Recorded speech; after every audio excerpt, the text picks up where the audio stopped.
No sé exactamente en qué momento empezó el quiebre. Tal vez fue esa noche en la que, al llegar del trabajo, vi mi reflejo en el vidrio de la puerta de entrada y no me reconocí. Estaba ahí, con el uniforme gris de la editorial, el cabello recogido sin ganas y los ojos apagados, como si llevara años sosteniéndose en pie por pura costumbre. O quizás fue mucho antes, cuando dejé de mirar a mi madre a los ojos sin sentir esa punzada sorda en el estómago. O cuando papá empezó a fingir que no me veía, incluso cuando yo me sentaba frente a él en la misma mesa. El silencio en mi casa no es frío, es tibio, cómodo. Como esas mantas que ya no abrigan, pero uno no se atreve a tirar. Cada uno tiene su rutina cronometrada, sus palabras medidas, sus afectos dosificados. Beatriz y Elías, mis padres, han perfeccionado el arte de convivir sin rozarse. Solo se interrumpen para hablar de Abril. Siempre Abril. Mi hermana es el tipo de persona que parece flotar sobre el mundo. Llega tarde, pero sonríe. Miente, pero abraza. Se equivoca, pero lo hace con tanta gracia que uno casi se alegra del error. Desde pequeñas, ella era la favorita indiscutible. No porque lo dijeran en voz alta eso nunca, sino por la forma en que la defendían, la justificaban, la salvaban.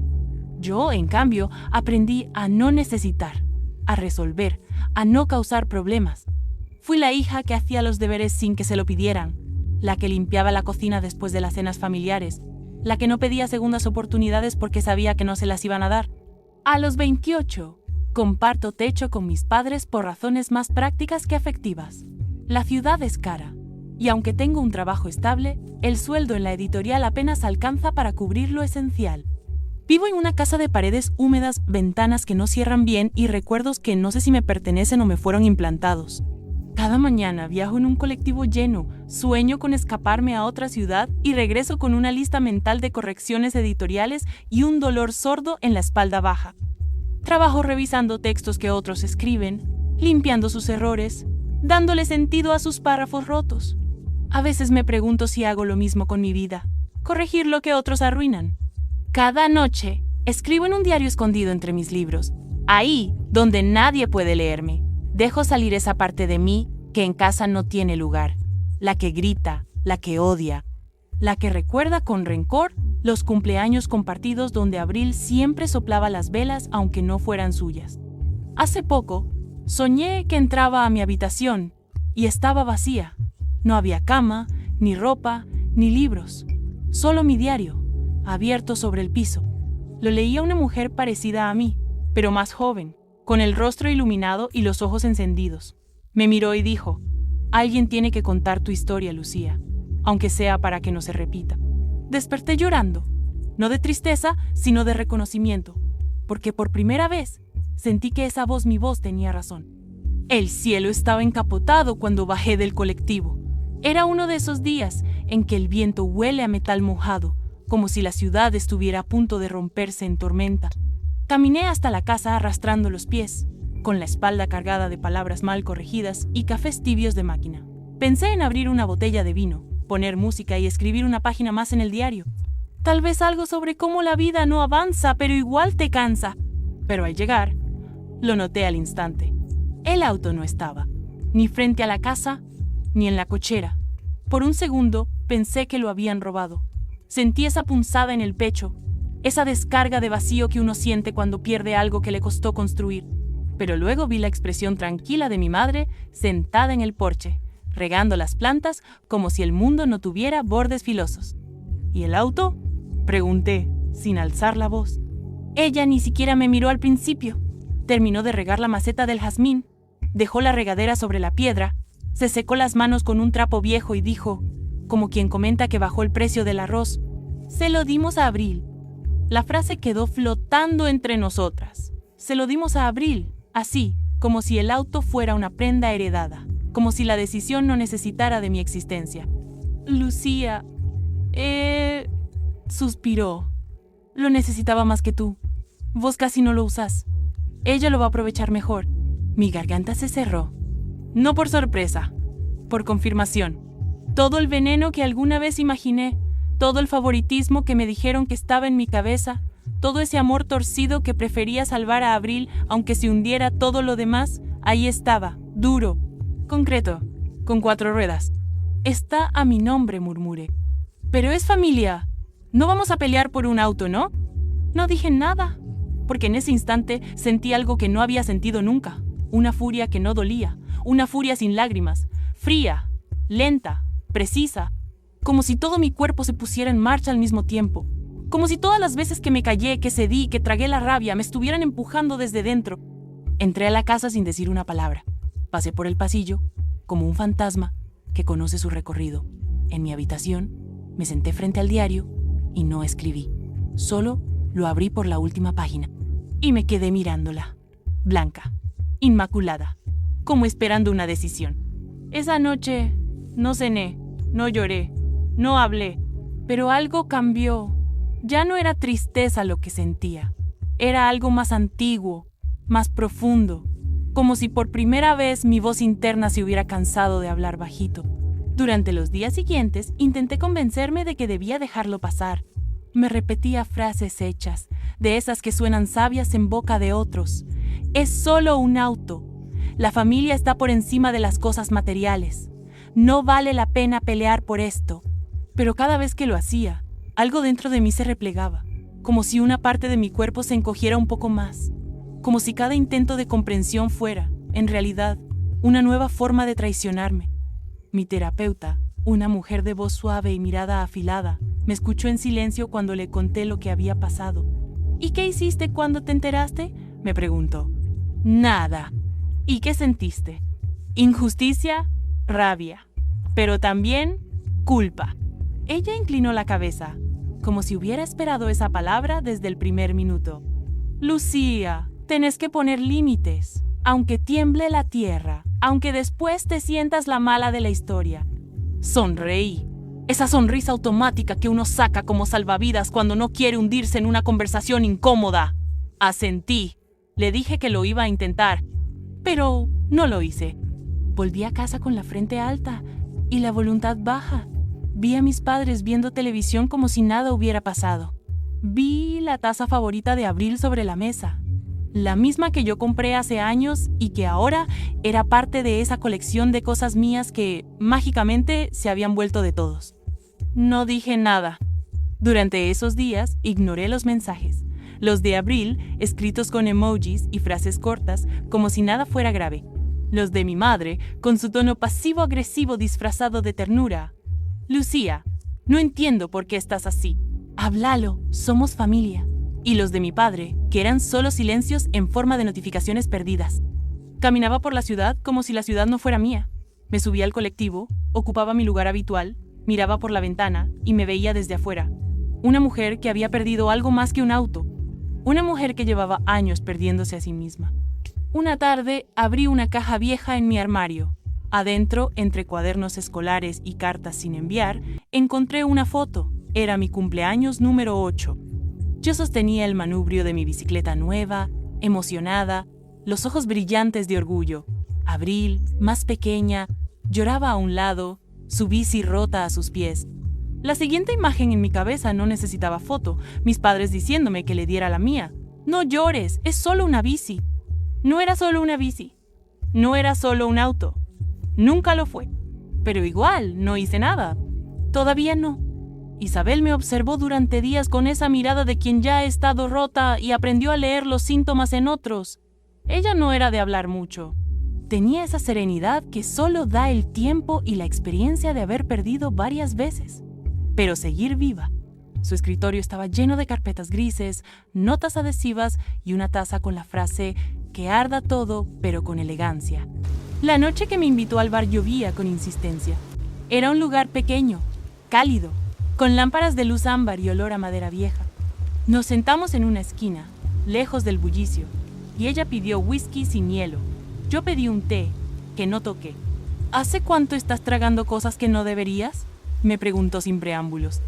Me la quedé mirando, sintiéndome desnuda. Desde que aprendí a no hacer olas, respondí, casi en automático. ¿Y eso te hizo más querida? No supe qué decir. Me miró con ternura, pero sin lástima. Lucía, ¿vas a seguir viviendo como si no merecieras nada? Entonces lo solté. Le conté lo del auto, la entrega sin consulta, la frase de mi madre, la ausencia de reacción. Ella, Escuchó todo en silencio, sin interrumpirme, con los brazos cruzados sobre la mesa. ¿Sabes qué es lo peor?, le dije. Que no me sorprende, me duele, pero no me sorprende. Isabel asintió. Dio un sorbo a su vaso.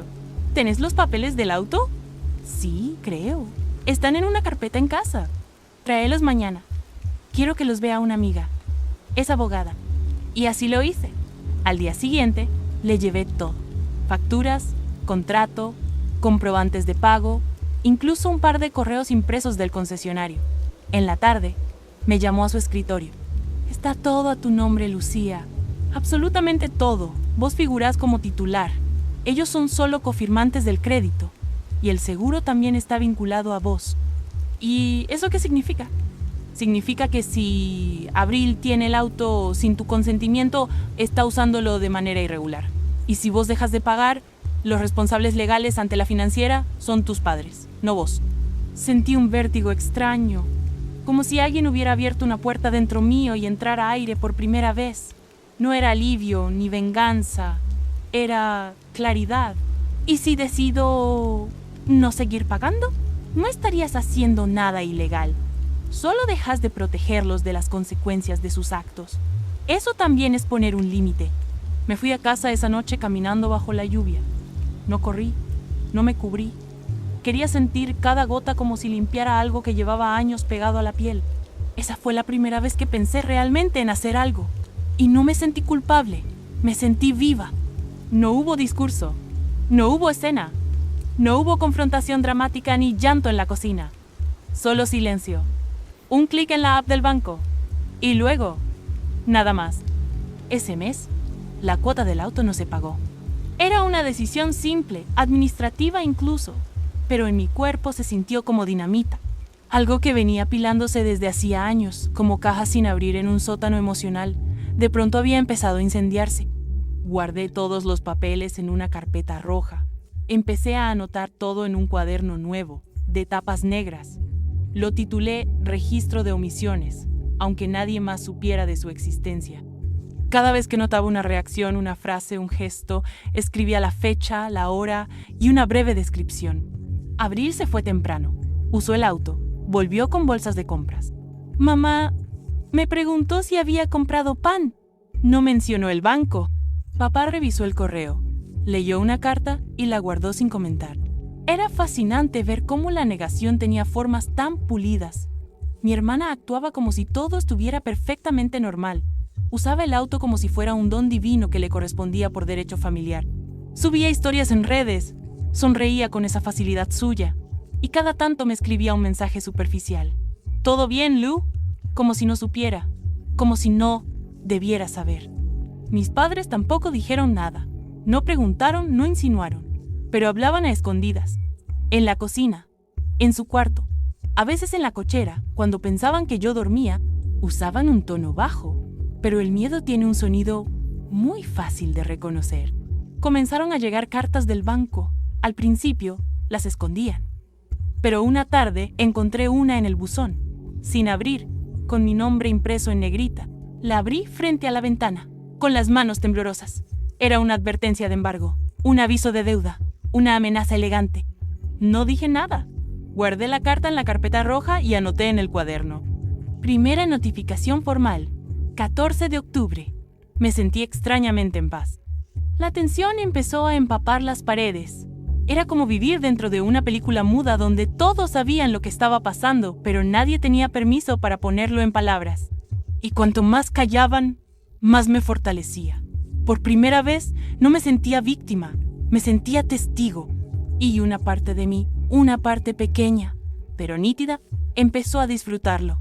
No por maldad, no por venganza, sino porque, finalmente, yo tenía el control de algo. Porque por fin estaba eligiendo no protegerlos del daño que siempre me pidieron callar. Los días comenzaron a fracturarse como vidrio bajo presión. Nada explotaba del todo, pero cada gesto, cada mirada evitada, dejaba nuevas grietas invisibles. Una mañana, escuché a Abril hablar por teléfono en el patio. Hablaba en voz baja, casi susurrando, con esa mezcla de urgencia y victimismo que tan bien sabía dosificar. Luego, empezó a desaparecer cosas. Primero su tocador. Luego un par de bolsos, una lámpara, la cafetera portátil que tanto adoraba. Cuando le pregunté más por curiosidad que por interés real, respondió sin mirarme: estoy renovando, haciendo espacio. Pero no era renovación, era liquidación, aunque no sabía aún para qué. Mi madre empezó a llorar a escondidas. No hacía ruido, pero su cara lo delataba.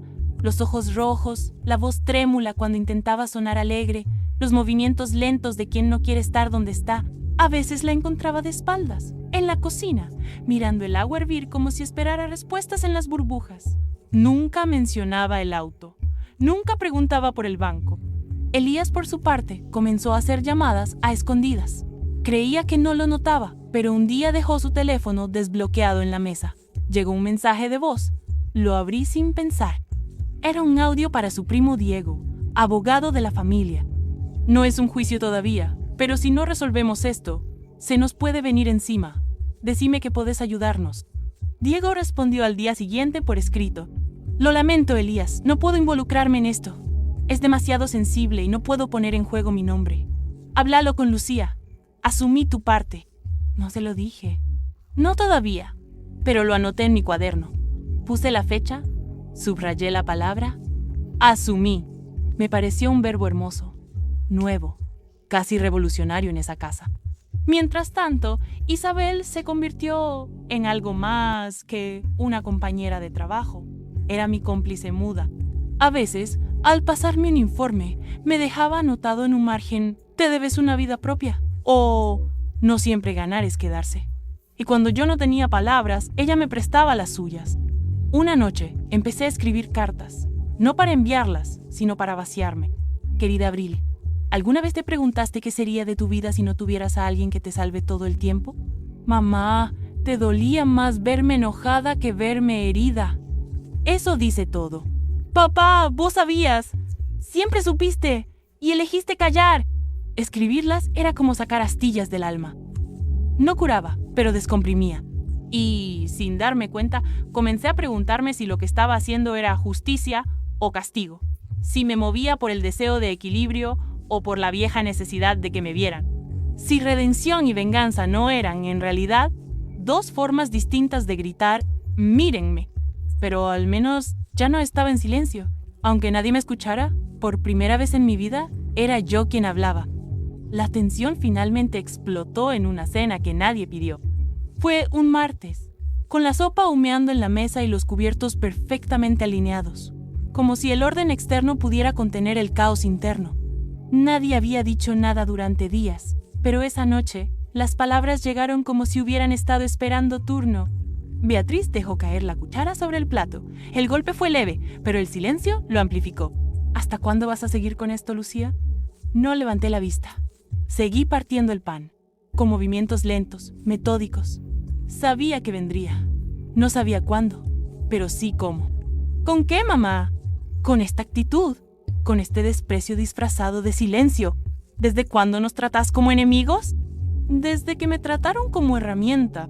Mi padre se removió en su silla. No me miraba. Nunca me miraba cuando el tema era Abril. Nadie te obligó a pagar ese auto, Lucía. Ahí levanté la cabeza. Tienen razón. Nadie me obligó. Yo lo hice porque quería algo mío. Por primera vez. Algo que no tuviera la sombra de Abril pegada encima. Beatriz apretó los labios. ¿Y esto? ¿Dejar de pagar? ¿Esperar a que nos embarguen? ¿Esto es justicia para vos? Su voz temblaba, no de tristeza, de indignación. ¿Qué clase de hija hace esto?, disparó. Y entonces, sin pensarlo, sin medirlo, sin adornarlo, lo solté. Una que se cansó de pagar por los errores de otros. El silencio cayó como una cortina pesada. Nadie se movió, nadie respiró fuerte. Me levanté, llevé mi plato a la pileta y salí del comedor sin volver la vista atrás. No había necesidad. A la mañana siguiente, cuando abrí el buzón, encontré un sobre blanco con sello judicial. Lo abrí en el pasillo, con los pies descalzos sobre el mosaico frío. Era una citación. El juicio no era contra mí. Era contra los garantes del crédito impago. Mis padres. Mi nombre estaba limpio, intacto. Inexplicablemente limpio después de toda una vida de ensuciarme las manos para salvarlos. Volví a mi cuarto, cerré la puerta y me senté en la cama con la citación entre las manos. No sentí alegría, ni alivio, sentí otra cosa, algo nuevo, algo parecido a respeto por mí misma. Ese fue el día en que entendí que no necesitaba ganar para estar del otro lado. Solo necesitaba dejar de rendirme. El día del juicio amaneció gris, como si el cielo supiera que algo estaba por romperse de forma definitiva. No usé maquillaje, no me peiné más de la cuenta. Me puse una blusa blanca que ya no usaba desde hacía años, la misma que me ponía cuando quería parecer confiable en las entrevistas de trabajo. Esta vez no quería parecer nada, solo estar. No me llamaron a declarar. Yo había decidido no intervenir, no como testigo, no como parte, solo como observadora de un teatro que por primera vez no había ayudado a montar. La sala era pequeña, con bancos de madera lustrada y una luz fluorescente que hacía parecer a todos un poco más viejos. Me senté al fondo, detrás de una columna parcial, desde donde podía verlos sin que ellos me vieran. Mis padres entraron juntos, tomados del brazo, Elías con el ceño fruncido como si estuviera por enfrentar una injusticia del sistema. Beatriz con los labios apretados, más delgada de lo habitual, como si el tiempo le hubiera ido sacando partes de a poco. Se sentaron frente al juez con una mezcla de miedo y dignidad dolida. El abogado de la financiera fue metódico. Presentó los documentos, el contrato de crédito con mis firmas, las transferencias bancarias, los comprobantes de seguro. Luego vino lo inevitable: la prueba de uso indebido del vehículo, la denuncia que Isabel había ayudado a redactar y los extractos de chats donde mi hermana, con esa informalidad cruel que tanto la caracterizaba, discutía con mis padres sobre el auto. Ella nunca va a hacer nada. Siempre fue así, decía Abril en uno de los mensajes. Solo está haciendo drama. Fírmalo vos, papá, después lo resolvemos. El silencio posterior fue absoluto. Incluso el juez por un segundo dejó de escribir. Era eso lo que no sabían. O lo que sabían, pero preferían ignorar. Abril no solo había sido cómplice, había sido el motor, la presión, la que convenció, la que minimizó, la que los empujó a firmar papeles sabiendo que estaban cruzando una línea.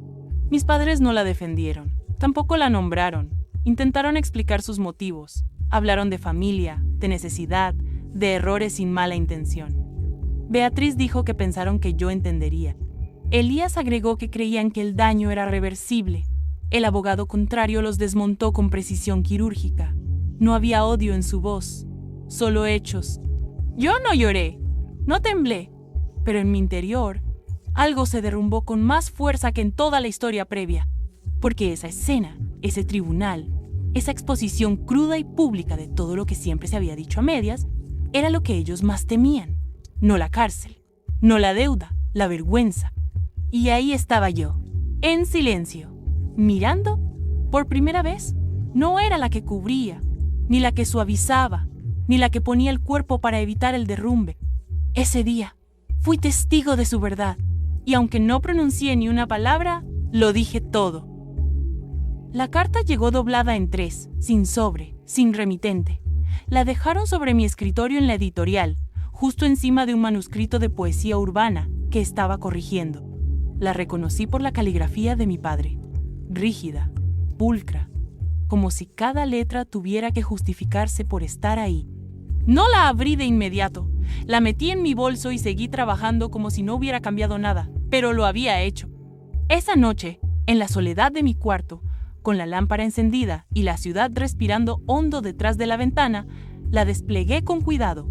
Estaba escrita en hojas cuadriculadas de un cuaderno escolar, sin adornos, sin firma. Lucía, tal vez siempre supe que te estábamos usando. Tal vez por eso me callé tanto tiempo, porque ponerle palabras a eso me hubiera obligado a verme como soy, un hombre débil, cómodo, cobarde. Tu madre solo quería que nadie se fuera. ¿Y yo? Yo solo quería que todo siguiera igual, sin sacudidas. Pero seguir igual era seguir fallándote. Perdón por no haber sabido ser padre, por no protegerte, por cargar sobre vos el silencio que era mío. No espero que me contestes, solo que puedas soltar esto algún día, aunque sea por vos. No lloré, no sentí alivio, tampoco enojo. Lo que sentí fue algo más hondo, un silencio distinto al que me había acompañado toda la vida, uno limpio, como si por fin, después de tanta palabra no dicha, alguien hubiera dicho algo que no necesitaba explicación. Guardé la carta entre las páginas de mi diario, justo después de la última entrada, donde hablaba del juicio como quien escribe una crónica de otra persona. Esa semana, volví a caminar por la ciudad. Ya no para escapar. Caminaba porque quería ver con otros ojos. Las mismas calles, los mismos árboles desordenados, los bares de siempre, pero con otra textura, como si algo en mí hubiera cambiado el filtro con el que miraba el mundo. Empecé a ahorrar. No por necesidad, por elección. Abrí una cuenta nueva, con una contraseña que solo yo conocía. Cada tanto, transfería pequeñas sumas. Lo hacía como quien riega una planta. No sabía bien que iba a florecer, pero quería estar lista cuando llegara. Me compré un café en un lugar nuevo. Me senté sola, en una mesa junto a la ventana, con un libro que ya había leído 1000 veces. Y sin pensarlo demasiado, respiré hondo. La culpa ajena ya no era mía. La había devuelto, sin dramatismo. Solo había dejado de cargarla. ¿Y eso? Entendí. Era mi primer tesoro.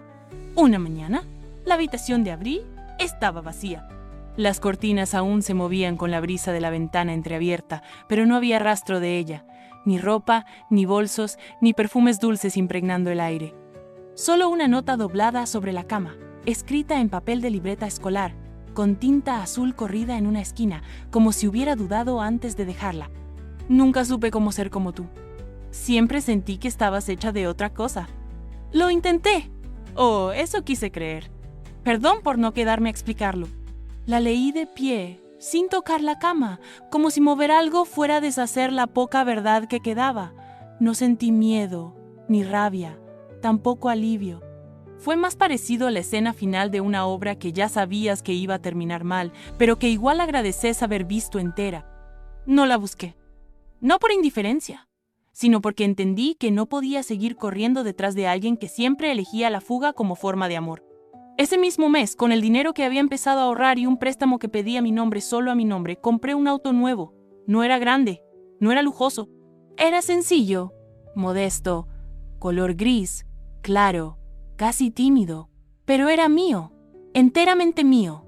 Nadie lo eligió por mí, nadie me lo arrebató y nadie podía reclamarlo después. La primera vez que lo manejé sola, llovía.